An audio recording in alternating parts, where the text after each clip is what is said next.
بسم اللہ الرحمن الرحیم۔ السلام علیکم ورحمۃ اللہ وبرکاتہ۔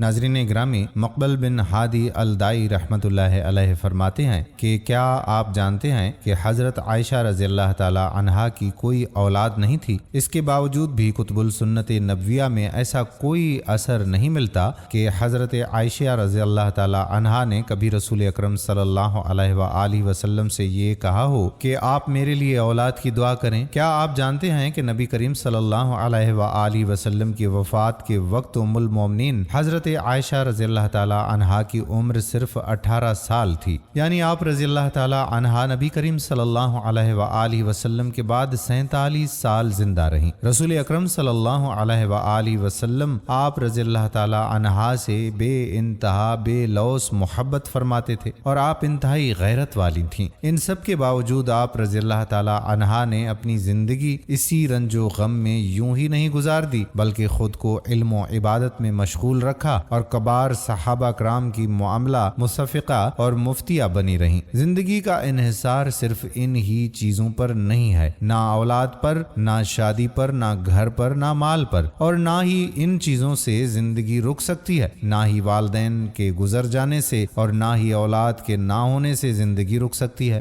اللہ جو کچھ واپس لیتا ہے اس کے بدلے اس سے بہتر چیزوں سے نوازتا ہے، نعم البدل عطا فرماتا ہے، اور یہ دنیا مکمل طور کسی کو بھی نہیں ملتی ہے، بلکہ یہ تو ایک آزمائش گاہ ہے۔ لہٰذا اپنے دلوں کو ایمان سے، اللہ کی رضا سے اور اس کے ساتھ حسن ظن سے معمور کریں، اور اپنے وقت کو طلب علم اور ان کاموں میں لگائیں جو آپ کے لیے اور آپ کے معاشرے کے لیے دنیوی اور اخروی اعتبار سے فائدہ مند ثابت ہوں۔ صبر کو اپنا توشہ اور قرآن کو اپنا ساتھی بنا لیں۔ فرمان باری تعالیٰ ہے کہ ہم نے قرآن کو آپ کے لیے بطور تکلیف نہیں اتارا۔ کسی بھی انسان کے لیے قطعاً یہ مناسب نہیں کہ وہ فارغ رہے، اسی لیے کہ شیطان ایسے انسان پر برے خیالات کے ذریعے مسلط ہوتا ہے جو فارغ ہو، بس اس کے لیے ضروری ہے کہ وہ خود کو خیر کے کاموں میں مشغول رکھے تاکہ اس کا نفس اسے ضرر میں مبتلا نہ کرے۔ اور آخری بات یہ کہ میں نیک و صالح عورت کو نصیحت کرتا ہوں کہ وہ نیکوکار عورتوں کی صحبت اور مجالس کو لازم پکڑے، کیونکہ اس سے ایمان میں، علم میں اور بصیرت میں اضافہ ہوتا ہے۔